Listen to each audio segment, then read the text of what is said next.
안녕하세요. 레버리지 랜드에 오신 것을 환영합니다. 2023년 5월 2일 오늘의 증시 날씨. 달이 바뀌어도 여전히 우중충한 하늘. 금융위기 진정에 일단은 한숨 돌린 시장. 이제는 이번 주 애플의 실적 발표와 FOMC 회의를 주목한다. 미국 증시가 시종 일관 강력한 변동성 장세 끝에 강보합권에서 머물며 5월의 첫날을 힘겹게 시작했다. JP모건의 퍼스트 리퍼블릭 은행 인수 소식에 은행 위기가 일단락된 가운데 시장은 눈앞으로 다가온 연준의 FOMC 회의를 주목하고 있다. JP모건의 CEO가 은행 위기는 이제 끝이 났다고 단언하며 시장을 안도시킴에 따라 오늘은 러셀 2000 지수가 아주 소폭이나마 상승 마감하였으며 필라델피아 반도체 지수 역시 이번 주 AMD와 퀄컴 등의 실적 발표가 줄줄이 예고된 가운데 0.91% 상승 마감하였다. 다음은 오늘의 주요 증시 전망 소식으로 먼저 모간 스탠리의 마이크 윌슨이 이제는 지겹지도 않은지 또다시 주가 대폭락을 예언하고 나섰다. 연초부터 이어온 주가 상승세가 오래 지속되지 못할 것이라고 전망하며 거시 지표를 보면 향후 약세로 전환할 가능성이 매우 높다고 주장하며 기업들의 영업이익 감소로 인해 시장이 하반기에 큰 타격을 받게 될 것으로 전망했다. UBS의 솔리타 마셀리 역시 주식시장의 하반기 부진을 예상했다. 비록 걱정했던 것보다 기업들의 1분기 실적이 잘 나오기는 했으나 하반기 5% 성장 기대는 너무 지나치다며 S&P 500 지수가 6월 말 3,800포인트 선까지 추락하게 될 것으로 전망했다. 하지만 뱅크 오브 아메리카의 리서치 책임자인 캔디스 브라우닝의 생각은 좀 다르다.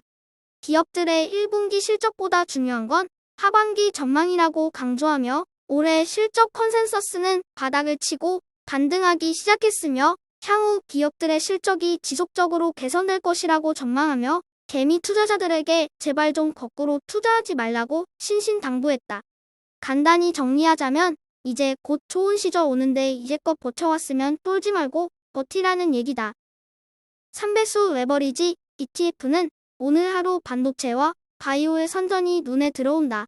그동안 비교적 큰 폭으로 조정받았던 필라델피아 반도체 지수를 3배수로 추종하는 SOXL이 모처럼 힘을 내며 3.02% 상승 마감하였다.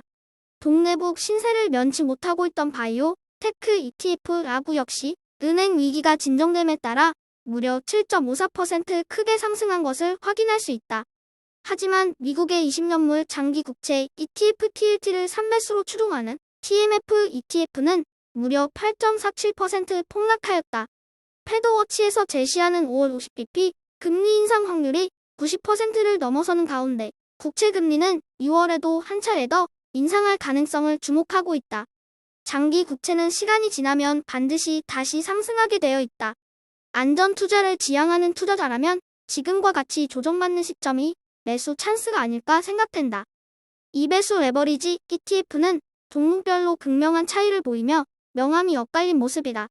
이곳 역시 바이오와 반도체가 좋은 모습을 보이며 상승하였고 로봇, AI ETF UBOT도 오늘은 1.82% 상승 마감하였다. 하지만 전기차 ETF EVAV는 오늘도 5.75% 하락하며 신저가를 갱신하고 말았다. 클린 에너지 ETF KAN이 역시 2.24% 하락 마감하며 조정이 계속되고 있는 모습이다. 3배수를 역으로 추종하는 고버스 ETF가 오늘은 믿는 도끼에 발등이 찍혔다. 고분고분하게 말 잘 듣던 순환형 바이오가 은행 위기가 진정되자 본색을 드러낸 것이다.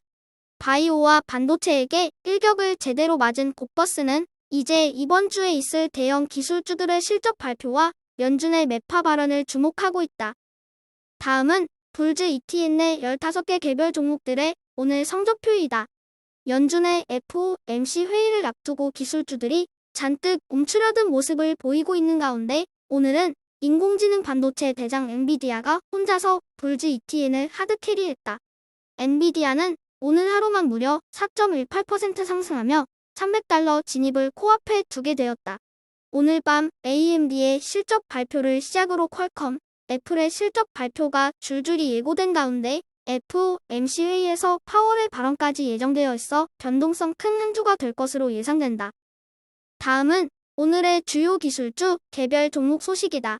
먼저 소파이가 시장 예상치를 뛰어넘는 양호한 실적 발표에도 불구하고 주가가 무려 8% 넘게 급락하며 소파이 투자자들을 절망에 빠뜨렸다.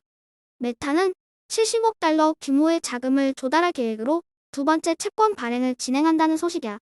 마지막으로 뱅크 오브 아메리카가 애플에 대한 투자 의견을 중립으로 재확인했다. 애플의 1분기 실적은 시장 예상치를 부합하겠지만 2분기 매출 가이던스가 작년보다 줄어들 것으로 예상하며 단기적인 상승 동력이 높지 않을 것으로 내다봤다. 오늘의 추천 종목은 많은 투자자들이 주목하고 있는 핀테크 기업인 소파이 테크놀로지스이다. 양호한 실적 발표에도 불구하고 소파이 주가가 무려 12.20% 급락했다. 소파이 주가가 바이든 정부의 학자금 대출금 상환 한도 연장의 피해를 보며 길을 펴지 못하고 있다. 바이든 정부가 학자금 대출 상환을 무려 8분기 연장해주겠다고 발표함에 따라 소파이의 주력 사업인 학자금 대출 사업이 타격을 받고 있는 것이다. 하지만 소파이는 학자금 대출만으로 먹고 사는 회사가 아니다. 금융업체이면서도 종합 핀테크 회사인 소파이는 대출 사업뿐 아니라 금융결제 플랫폼과 금융서비스로까지 영역을 확장하고 있으며 이미 흑자 전환에도 성공하며 매년 폭발적인 성장률을 기록하고 있는 유망 기업이다. 또한 경영진이 꾸준히 자사주를 매입하는 등 소파이 주가는 감히 예상컨대 거의 바닥이라고 봐도 무방하다. 대출금 상환 악재로 인한 매도는 매우 근시안적인 판단과 행동으로 공매도 세력들에게 놀아나서는 안 된다고 생각한다. 기업에 대한 확신이 있다면 지금과 같은 주가 하락 시기를 절호의 매수 기회로 여겨야 한다. 단기 악재로 인해 과매도된 팔색조 핀테크 기업인 소파이를 오늘의 템버거 후보 종목으로 별 5개 강력 추천다. 파도가 그 어느 때보다도 거세다. 밀물과 썰물로 인한 배몰비가 뱃사람들에게 숙명이듯이 변동성은 투자자들이 적응해야 하는 필수 요소이다. 분명한 것은 자본주의는 그 어떤 난관과 역경도 극복해왔다는 것이고 그것은 앞으로도 다르지 않을 것이라고 믿어 의심치 않는다. 앞으로도 수없이 많은 전진과 후퇴를 반복하겠지만 결국 때가 되면 우리의 배는 어느새 우리가 지향하는 목적지에 도착해 있을 것이다. 빠질 때 부지런히 매수하자. 매집 수량을 최대한 늘려놓은 사람이 상승장에서 가장 크게 웃을 수 있다. 이날 이태껏 살면서 수시로 시장에 들락날락거려서 진짜 크게 부자된 사람은 단 한 명도 못 본 것 같다. 몇 년이나 살았길래 그러냐고? 그래도 나도 살 만큼은 살아봤다. 의심하지 마시고 레버리지 랜드를 믿으시라. 100% 확신한다. 투자도 인생도 결국 꾸준한 사람이 이기게 되어 있다. 오늘의 영상이 여러분의 투자 생활에 작은 도움이나마 되었기를 바라며 레버리지 랜드는 내일도 계속됩니다. 감사합니다. 즐거운 하루 되세요.